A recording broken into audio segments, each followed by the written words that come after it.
Have you ever actually stopped to wonder where your thoughts come from? I mean, really think about it. What about that constant, endless narrative playing in your head, or your very sense of self, that I you wake up with every single morning? Well, in today's explainer, we're unpacking a fascinating theoretical framework based on the OSI 20-layer model. And honestly, it represents a massive paradigm shift. We have to completely stop viewing the human mind as this solid, static hard drive and start understanding it as a dynamic, deeply layered network. So buckle up, because we're going to deconstruct the ego today. Not as some concrete physical entity, but as a really fascinating illusion generated by a whole bunch of underlying systems. So let's just pause for a second and ask ourselves a pretty unsettling question. Where does your intention actually come from?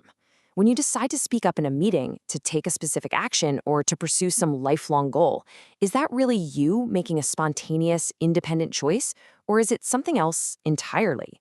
We're going pretty deep today. We're going to deconstruct the human mind, layer by layer, to find the true origin of our intentions, those hidden anchors of our thoughts, and ultimately, the real authors of our life stories. Okay, here is our roadmap for today. First, layered subject, no ego.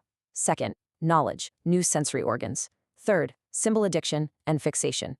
Fourth, emergence of intention and narrative. And finally, mental freedom and regrounding. Let's jump right into part one, layered subject, no ego. Right, to truly grasp this entire framework, we basically have to shatter the illusion of the single I that we all walk around with. The speaker, you, me, whoever, is not a single unified ego. According to this model, there is no permanent soul or solid physical reality called the self. Instead, we are what's called a layered subject. Think about it kind of like a massive symphony. There's no single physical particle, no one instrument that you can point to and say, aha, that is the music. The music only exists as a temporary synchronized expression of dozens of different instruments playing at the exact same time. It's an emergent property. Similarly, imagine the OSI 20 system as this incredibly complex stack of cognitive, biological, and social layers. When these layers instantaneously organize and align in a single direction just to communicate, they form a temporary interface. So whenever you say, I want this, that I is really just a fleeting, synchronized interface of underlying layers working together for a split second. Moving on to section 2, knowledge, new sensory organs.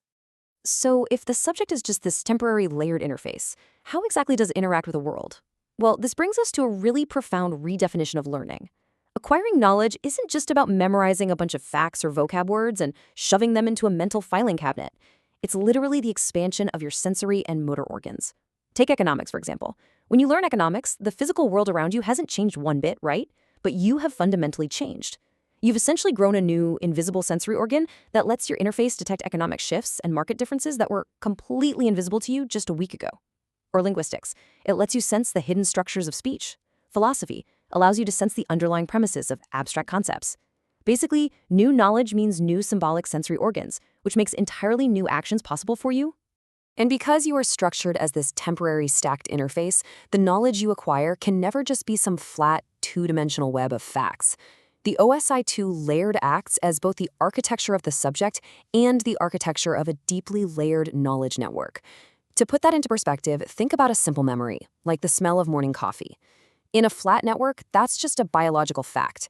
But in a layered network, that single smell simultaneously triggers emotional layers of comfort, social layers of cafe culture, and linguistic layers of how you describe your morning routine to your coworkers. Your symbolic knowledge is multidimensional, simply because you are multidimensional. All right, section 3, symbol addiction and fixation. Now, having this massive multidimensional web of meaning creates a fairly serious structural problem for the mind, meaning it can easily slip away. In language and thought, signifiers, the words and symbols we use every day, will endlessly slide around if they only reference other symbols. Think about a vague word like success. If it isn't anchored to anything real, the concept of success just slides into making money, which then slides into having power, which slides into some abstract idea of happiness. It literally never stops. To prevent this chaotic sliding, the mind desperately needs an anchor. It has to tether these sliding symbols to something heavy and solid. This vital connection is what we call grounding. And quite often, the mind uses heavy, intense experiences, things like trauma, as an iron anchor to stop that endless sliding and just organize its reality. To really understand how these anchors work in our daily lives, let's look at how a basic biological reflex gets abstracted into a complex symbol addiction. We start at the very bottom with a simple biological dopamine hit, the joy of eating great food. But as we enter the layered symbolic network, that physical joy is abstracted into securing numbers in a bank account, money. Then it abstracts even further into social honor, or maybe getting good grades. In our modern digital era, it becomes the endless pursuit of social media likes. Ultimately, it abstracts all the way up to aggressively defending an invisible ideology on a screen. What starts as a basic biological survival response evolves into a profound structural symbol addiction. You're no longer chasing food to survive. You are biologically addicted to abstract symbols. And you know, this exact same mechanism applies to the negative side of the spectrum too. Just as dopamine is abstracted, so is trauma and fear. Let's walk through this one. As a kid, you experience the physical pain of falling down. As you grow up, that physical fear abstracts into the psychological fear of failure on a school test. That then becomes the social terror of rejection by your peers, which abstracts into an acute awareness of your social class, which ultimately forms a deep-seated structural shame that quietly dictates your entire adult ideology. This invisible, abstracted trauma becomes a heavy anchor. It's a structural fixation that rigidly dictates what you will avoid at all costs. Now, take these heavy abstract fixations, addiction and trauma, and place them right inside our modern social structure. The source material points out a really vital dynamic here regarding capitalism. It argues that capitalism doesn't just produce physical goods or services. It systematically and repeatedly reproduces these exact structural fixations. It essentially acts like a giant hamster wheel, continuously creating conditions of fierce competition, a permanent gnawing sense of lack, an endless obsession with achievement, chronic anxiety, and constant comparison. The takeaway here is realizing that these aren't just accidental bad days we're individually having. These are systematic, abstract conditions, constantly reproduced by the social structure to auto-generate our daily intentions for us. So this leaves our minds torn between two very different ways of anchoring ourselves to the world. On one hand, we have reality grounding. This is the healthy way. It's like a plant adjusting its leaves to follow the sun. It adapts. You take an action, reality gives you a result, and that reality modifies your understanding. Makes sense. But on the other hand, we have structural fixation, and this acts more like a heavy padlock. The signifier is tied so tightly to past conditioning that it completely ignores the present. No matter what the reality of a situation actually is, your mind reacts with the exact same automated anxiety or addiction. The symbol completely overpowers actual reality, trapping you in this rigid automated loop. Let's look at Section 4, Emergence of Intention and Narrative. If we're trapped in these automated padlocks, who is actually driving the car? Well, here is the exact causal chain of where your daily intentions actually originate. It doesn't start with a magical, independent self making a free choice. It starts with a hidden fixation. Let's say your hidden fixation is a deep fear of rejection. That fixation interprets an innocent, maybe poorly worded email from your boss as a direct threat. This interpretation immediately generates a defensive direction for action, which, by the way, is all that intention really is. That automated intention then manifests as aggressive speech and finally as physical action. You didn't freely choose to be angry. The underlying fixation calculated that intention for you. As that automated intention turns into speech, we uncover a fascinating psychological twist. There is actually no such thing as a true monologue. Think about it.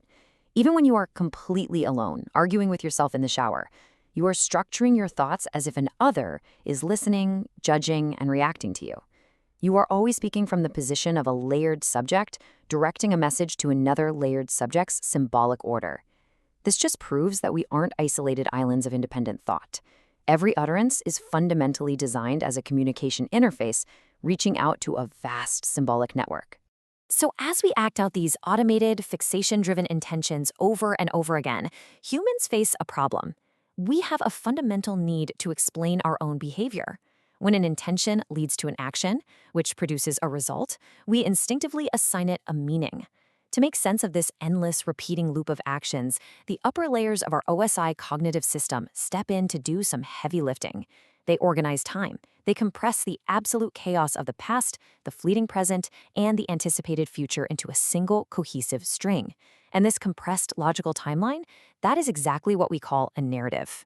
Which brings us to the ultimate equation of human consciousness according to this framework. Notice the cyclical, almost inevitable nature of this math. It starts with a fixation, which automatically generates an intention leading to an action. Through endless repetition, this cycle demands an explanation, creating a narrative. And as that narrative stabilizes and hardens over time, it creates a center of gravity to hold the story together. That stabilized center of the narrative loop is exactly what we mistakenly label the ego. The ego is the result of this math, not the beginning of it. The ego is not the cause. It is the center of the speaker formed when repeated narratives stabilize. I really want to let that sink in for a second. To use a powerful analogy, you are not the novelist writing the grand book of your life. You are simply the main character that was generated after the fact to make the plot holes make sense. The ego doesn't wake up and create intentions. The automated, biological, and social loop of intentions and narratives creates the ego to justify its own existence. It is literally the ultimate deconstruction of the self. And finally, Section 5, Mental Freedom and Regrounding. Now, you might be wondering if the ego is just a byproduct of automated fixations. Are we all just biological robots trapped in a symbolic loop? Well, not necessarily, but we have to understand what freedom actually looks like. True mental freedom is not the total absence of fixations. Actually, if you completely erased all the anchors in your mind, you wouldn't be free. You'd be in a state of psychosis where meaning endlessly slides into chaos. We need anchors to function. Freedom, therefore, is not destroying all anchors, but choosing better ones. It's the profound ability to take those hidden fixations that control you and make them the explicit object of regrounding. This liberating, deeply reflective process is conceptually referred to in the source material as exhuma, literally the act of digging up the grave. It's a visceral, highly active process. You have to actively dig deep into your own subconscious and find that rusted, heavy iron anchor, that old, unexamined trauma or social addiction. You bring it up into the light of reflection, you hold it up to your present reality, you strip it of its automated power, and you intentionally plant it somewhere healthier. By consciously changing where you are anchored, you spontaneously generate an entirely new intention, which will ultimately write a brand new narrative for your life. As we wrap up this pretty deep philosophical journey, let's tie these three massive pillars together. First, we explored the layered subject, understanding that we are a temporary, synchronized interface, much like a symphony, rather than a permanent ego. Second, layered knowledge showed us that learning isn't just memorization. It actually grows new symbolic sensory organs to extend our perception of the world. And finally, layered speech revealed that our daily communication is largely driven by automated intentions born from deep structural fixations. Together, these pillars brilliantly expose the hidden mechanics behind the illusion of the self. I want to leave you with this final, challenging thought. Speak honestly with yourself right now. Look closely at your own life, your daily routines, your sudden bursts of anxiety, or your deepest desires. What structural fixations are currently writing your narrative? Are you endlessly chasing abstracted dopamine on a screen? Are you subconsciously running from an abstracted childhood trauma? Now that you understand the ego is just the stabilized center of an automated story, you have the power to dig up those rusted fixations, reground them, and write a completely new one. Thanks so much for joining me on this explainer today. I'll catch you next time as we continue to unravel the fascinating structures of our world.